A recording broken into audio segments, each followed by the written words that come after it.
Is Illinois for real? They got a big test in Happy Valley. We may have the answer to that question for you here. Plus, how about Minnesota and Michigan? They're going to grind it and run it out. Plus, the Buckeyes still look flawless. Let's talk about it. It's time for the Big Ten Squad. You're talking ball with the Big Ten Squad. From USC to Ohio State, from Michigan to Oregon, from Nebraska to Washington, it's the local experts of the Locked On Podcast Network bringing you scoops, breakdowns, and the most comprehensive preview of the upcoming Big Ten weekend. No hurt feelings and thin skin allowed. Squad up. You're part of the Big Ten Squad. All right, welcome to the Locked On Big Ten Squad. Just sit back, relax. Let's talk some football. We'll shoot the breeze going into week 5 of the college football season. I'm Craig Shemon, the host of Locked On Big Ten, and today's episode is brought to you by FanDuel. Of course, FanDuel, you can place your first $5 bet, and you'll get started with $200 in bonus bets guaranteed. Visit FanDuel.com and get started. Let's introduce you to the squad here today. Of course, we have Sonny Verma from Locked On Illini, I believe making his first appearance on the squad, and why not? They're 4-0. Sonny, welcome aboard. Good to have you on.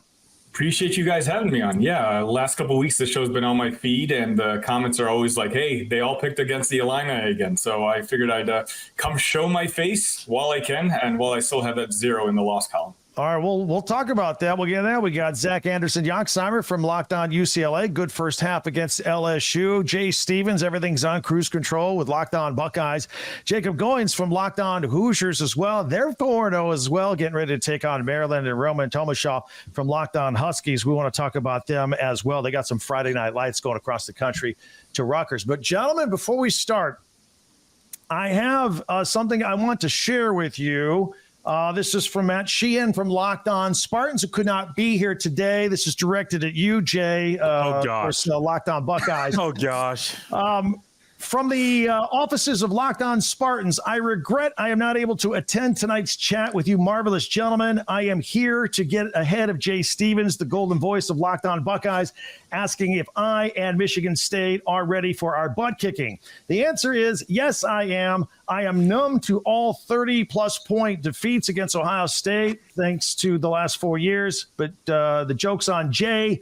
This game being on Peacock means only 6 people outside of Michigan State and Ohio State will even know about it, and odds are they'll switch to binging on Below Deck episodes before it truly gets out of hand. So, Jay, I'll let you respond to Matt, who is not here.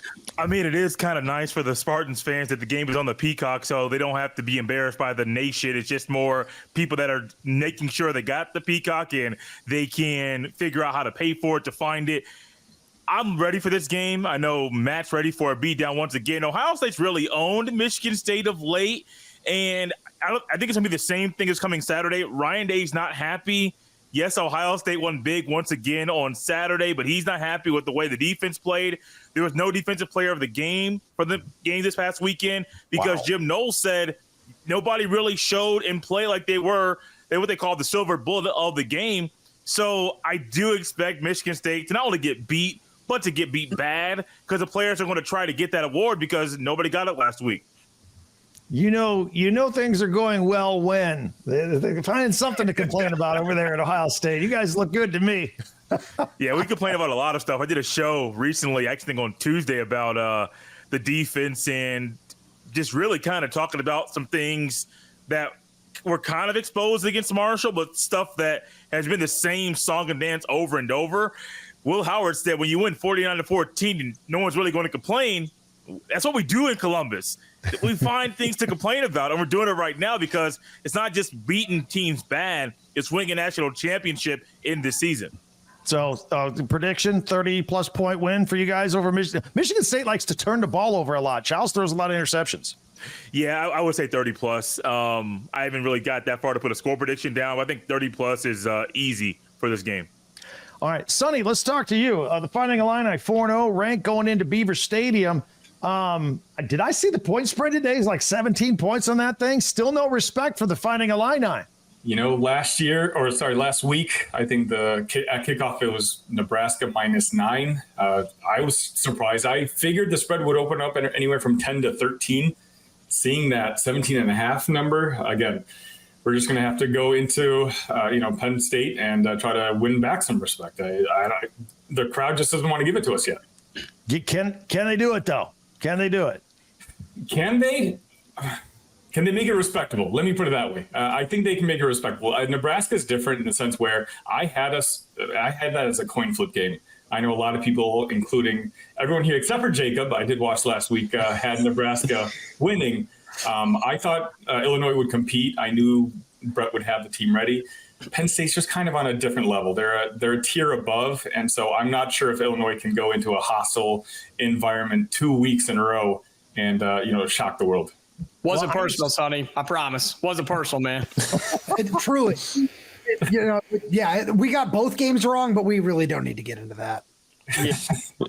My reasons were simple. I had no reason. And so if I'm wrong, it's not that big of a deal. It's not the end of the world. For what it's worth, I think Illinois can compete with Penn State, honestly, because I just don't trust Penn State because it's Penn State. And until they prove to me they can beat quality teams, and I think Illinois is a quality team right now. No, I'm not.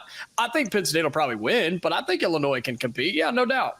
Well, that's where I'm pretty much at. But again, I don't think we're going to get blown out. I think 17.5 is kind of a ridiculous number. I'm just saying my expectation isn't necessarily that we're going to go in there and all of a sudden surprise them just like Nebraska did. I think that we're going to have a competitive game, unlike what a lot of Penn State fans and Las Vegas thinks. Well, I think Luke Altmyer, I used to call him the most underrated quarterback in the Big Ten, but he was just named the co-offensive player of the week, so he's not underrated anymore. And the secondary for the Penn State defense is not as elite as it has been. They struggled against Bowling Green. I think 2 receivers got over 100 yards. I think there's something to be had there for Illinois in this game. They're not going to go in there and get their doors blown off, I don't think. No, I mean, they discovered their running game a little bit last week against Nebraska, too. I was doing an episode where we talked about the PFF grades for Luke Altmyer. And basically, every time he has a clean pocket, he's nailing the wide receiver right on target 9 out of 10 throws, which is second in the entire country. Mm-hmm. Give him time, give him a clean pocket, he'll make the right throw. And he's got 2 wide receivers that are going to be playing on Sundays next week. So, again, the talent level is there. We were under the radar a lot, Illinois. We weren't very like a sexy team, as they like to say, but they're performing. 4-0 is 4-0. Zach, how are the Huskies feeling about traveling all the way across the country, going to Piscataway and taking on a Rutgers team that's better than people think? Zach, do you want to take that? That's fine with me if you want it. Oh, I'm sorry. I got to talk UCLA in a minute. Actually, that's my bad. Yeah, Roman, answer that question. No, I'll take it for you, Roman. Happy to. See, that's why I wore my Friday Night Lights shirt this week. Very excited about that matchup. This isn't the first time Washington has actually had to make this trip. It's been a very long time. It was about 4 head coaches ago at this point, because that was Chris Peterson in 2017. But actually, we talked to Jonah Coleman today. And one of the things that he said was, I play my best games on the road. You go back and you look at it, and he had a really nice game at USC last year, dominated Colorado on the ground. I mean, not that that's hard to do, but, different thing there. Scored 3 touchdowns at Washington State last year as well. So that's something where Rutgers is giving up 161 yards per game on the ground. So if Washington is going to win this game, it's going to be in the trenches. I have reservations. This is a really well-coached unit. I love what Greg Schiano's doing. Kyle Monangai is so much fun to watch. But I really think that this is going to be a hard-fought battle. I know our friends at FanDuel have Rutgers -2.5 right now. So, neutral field, that's basically a push. And I'm really curious to see how this game plays out. Our poor friend Zach hasn't spoken since Craig blasted him in the open saying UCLA played a good first half. We all just let that slide. He was just like, yeah, good first half. And then he moved on. Half. The Huskies, though, good. Good on that. Yeah. Sorry about that, Zach. That's a great point. Real quick, one more thing on the Huskies. This game's going to be over in about 2.5 hours because both teams just run the ball. The 2 great running backs going at it. You mentioned Kyle Monangai for Rutgers, so I think there's going to be a lot of rushing yards in this one, don't you think? Yeah, and you know what? That's fine by me. As I'm not going to be able to travel for that game, which I'm not personally complaining about. But yeah, quick and easy. We get to get on here, do a reaction show, all that sort of stuff. I'm not complaining about a fast game time this week. Yeah. All right. Now, Zach, UCLA. Let's talk about, yes, after the Indiana beatdown, you guys got to the film room and fixed some things. At least that game was tied at the half at LSU. Your thoughts on what happened in the second half before we look ahead to what's coming up here against Oregon? I'll just throw this one to Jacob. Indiana better than LSU? I mean, if you look at the tape, how about that? What about that? Maybe if you go by score comparison. But looking what they did to LSU, I think UCLA came out with a better game plan. LSU's a little bit overrated, but the Bruins, most importantly, just didn't drop the first ball of the game. They didn't just drop the first play. And even though they gave up a touchdown for the third straight game on the opening drive, they responded well, did good things. I thought Brian Kelly had a terrible 4th and 7 call to go for it at midfield to give UCLA a chance early. But then LSU is just, they're so strong in the trenches. That's UCLA's weakness. And after being beaten down physically by Indiana and worn down on a hot, humid day in Louisiana, let me tell you, I was there. It was very hot. It was doable, at least for me, but it was a hot, humid day. The Bruins just don't have the strength on the offensive and defensive line to hang with more physical teams and win those games just yet. All right. And yeah, I heard people were dropping like flies out there. All right. Now, the game of the century. No, I'm just kidding. But Jacob, well, you know, we love our Hoosiers. We're going against Maryland this weekend. What are your thoughts on this one? Going to the game 4-0. Yeah, 4-0, and after an impressive performance against Charlotte, Curt Cignetti was not overly impressed. That he wasn't impressed by the defensive line play. Says that can improve. Curtis Rourke's doing his thing. The offense is chugging right along. Another 50-point performance, but he is cautiously nervous, I think, for this Maryland game. I was checking FanDuel throughout the week. A 7-point favorite right around in there for Indiana, which seems weird, but we are at home at Memorial Stadium, so I feel good about it. But I do think we should be, a little cautious, and I think Cignetti will have the boys ready to go.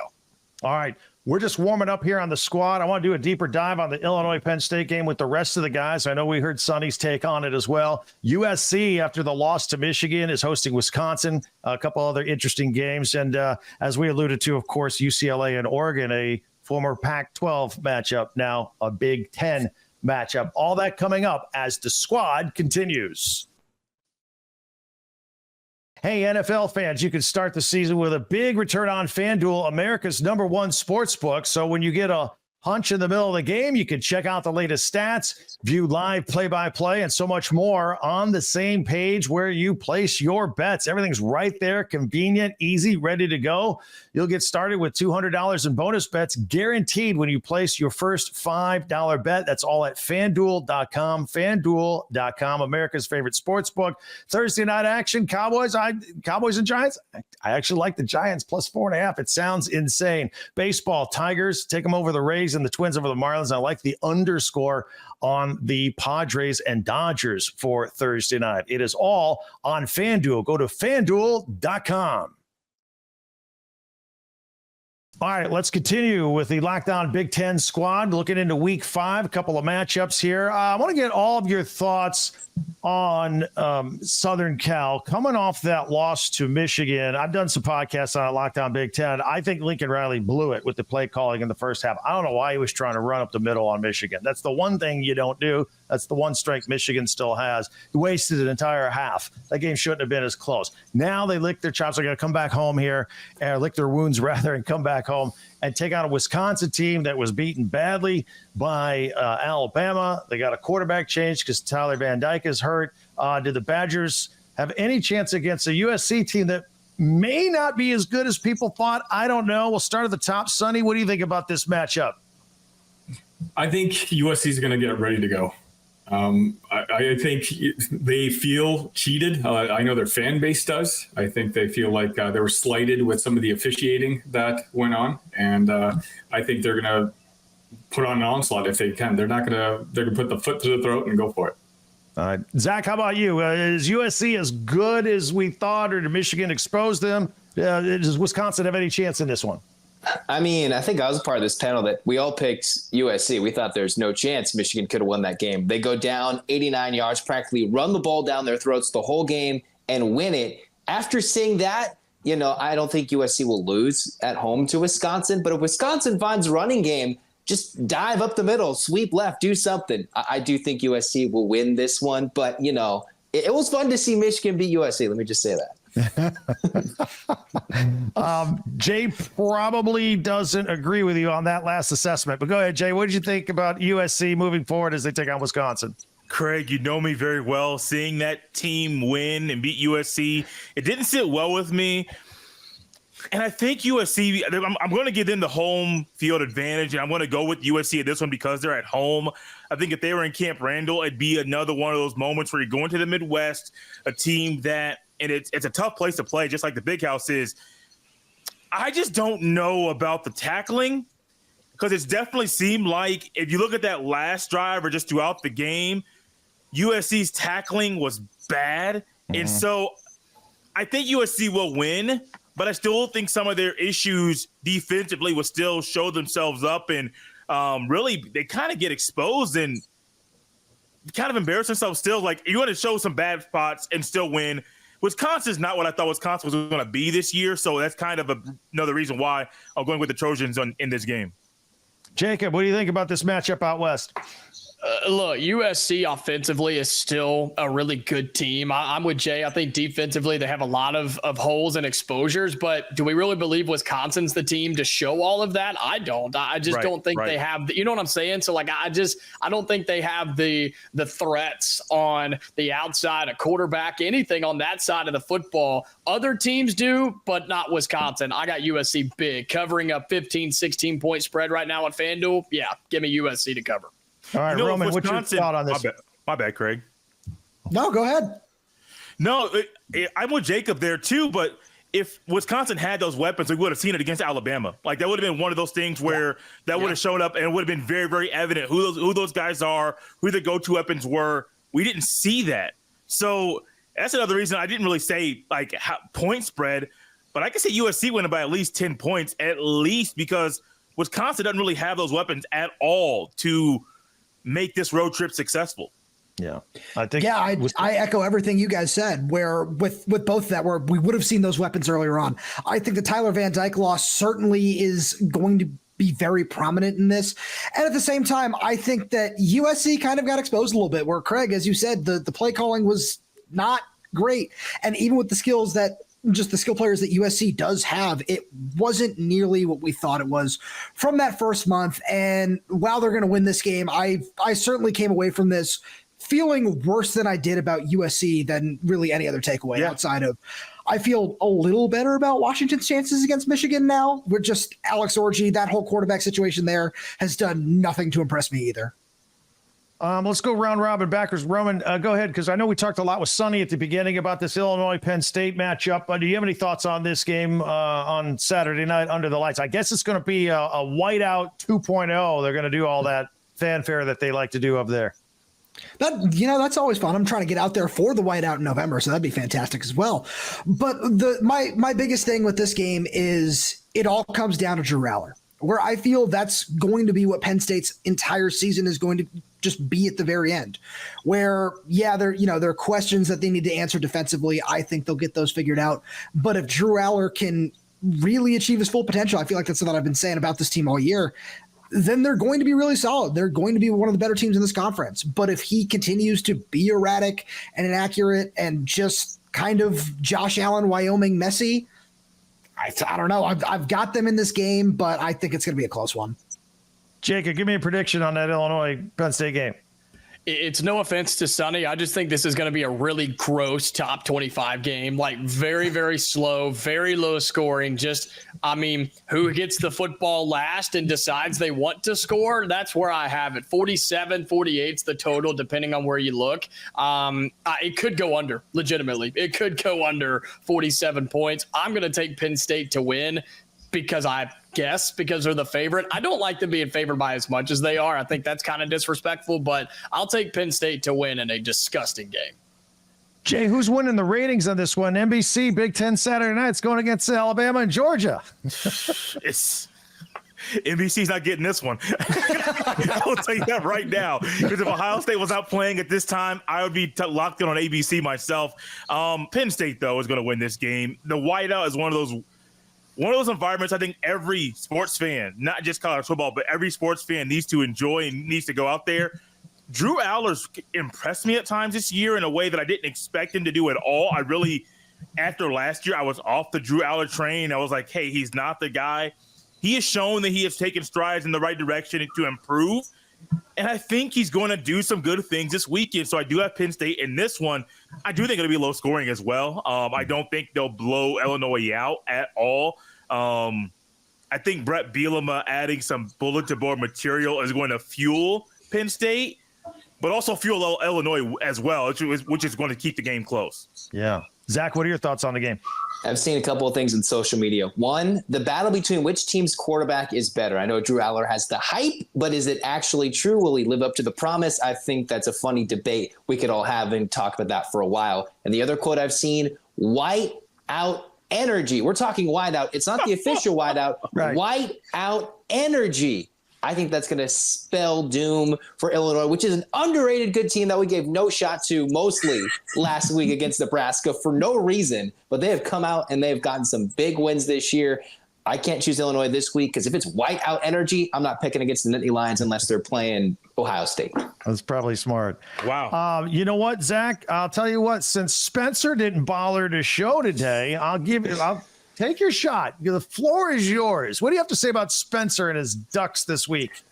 Well, if their offensive line plays as poorly as they did in the beginning part of the season, UCLA might get their first sack since week 1 here in week 4 or week 5. If that is not the case, then Oregon might run all over them. But if they come out, they show a little blitz, maybe we'll have some Big Ten after dark and have some fun.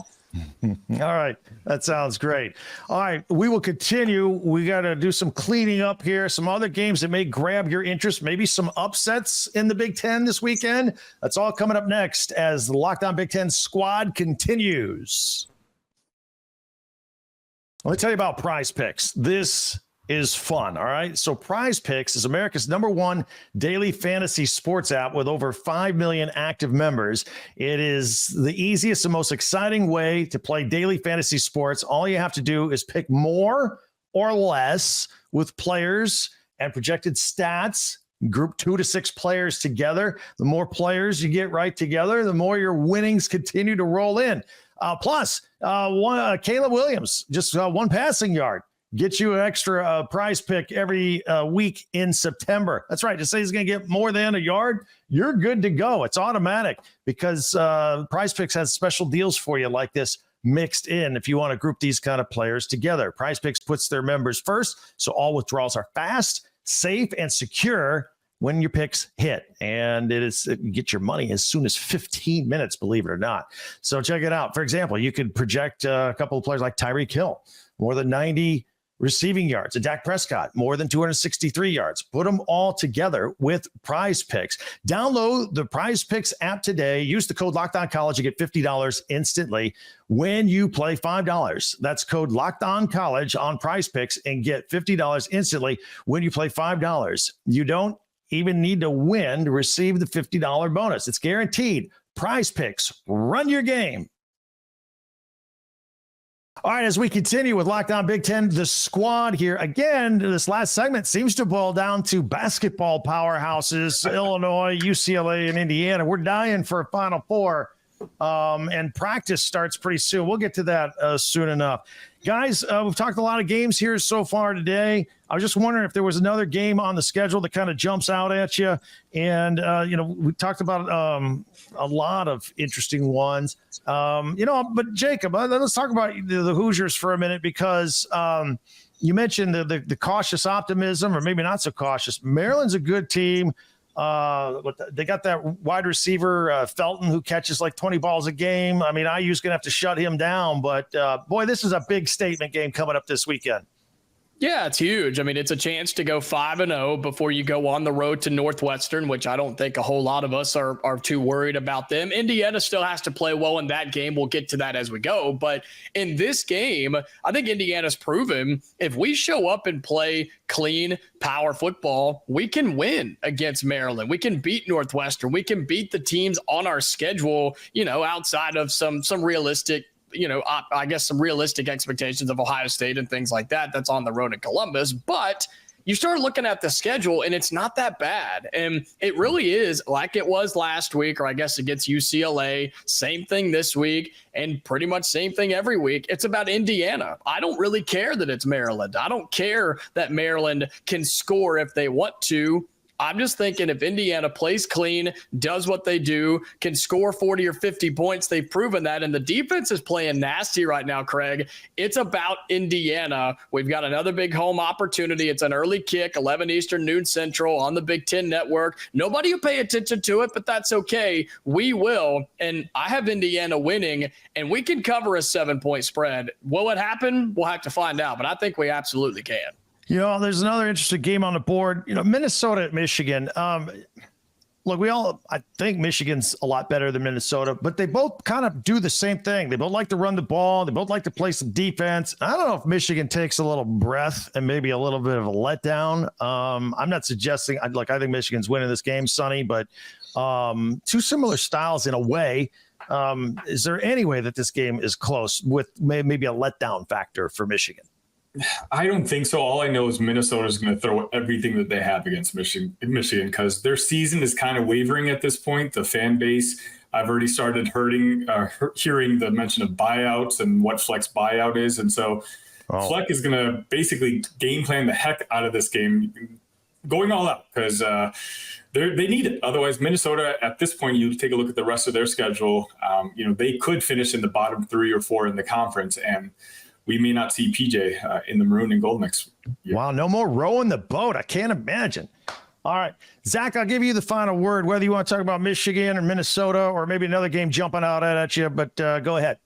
One, I'll say, Jacob, you sound like Curt Cignetti with all those quotes. It's about Indiana. That's Curt Cignetti Jr. It's true. It's true. He is rubbing off on me. There's no doubt about it. So as long as nobody steals him, we're fine. Yeah, really. I am interested in Indiana because the better they look, the less I don't feel as bad about UCLA getting blown out. So the better they look, I don't feel as bad. Michigan, Minnesota. Well, let's think about Minnesota. I believe they lost to North Carolina, right? Opening night. Yeah. And then North Carolina just gave up 70 to James Madison. Okay. I wonder about that Minnesota offense then. That's not exactly the same thing, but I do think that Michigan-Minnesota game could be close because Michigan hasn't proven to go just throw the ball down the field. So if you can't prove that, any game could be a letdown and a very close game. I still am very confident Michigan's going to win. I don't think if you see me in person, I'm very confident Michigan will win. Yeah. I was very confident they would lose last week. So take my word with a grain of salt, whatever it is. But I do think they'll beat Minnesota, a team who couldn't beat North Carolina, that just lost 70-50 to James Madison. That's a lot of translations there, but I just think it's not looking likely. To extrapolate that further, Jacob, I mean, James Madison is Indiana. So Curt Cignetti left the cupboard full. If you took 13 players and all your coaches from James Madison and they still had enough firepower to beat North Carolina by 70, this Cignetti guy's awesome. I didn't think it was possible to leave anybody else behind in James Madison, but apparently they did. I mean, 70 points, 3 in the first half. Is that what it was? I mean, He obviously left somebody over there because, that was embarrassing for North Carolina. But it's no secret that Cignetti brought a lot of people with him, coaches, players, whoever wanted to come over to Bloomington, but seems to be working. He's a winner. He's won everywhere he's been, and that's the mentality they have this week as well. Zach, any chance that UCLA pulls it off against Oregon, though? I mean, come on. UCLA will maybe cover. Maybe cover. Love it. On that note, nice job, guys. Thank you very much. Make sure for our audience, make sure you all follow and subscribe all these guys. Your favorite Big Ten team, they cover them each and every day. We'll be covering your favorite team every day throughout the season. And don't forget, I got you covered with the entire conference with Locked On Big Ten, part of the Locked On Podcast Network, your team every day. I'm Craig Shemon. We'll talk to you next time.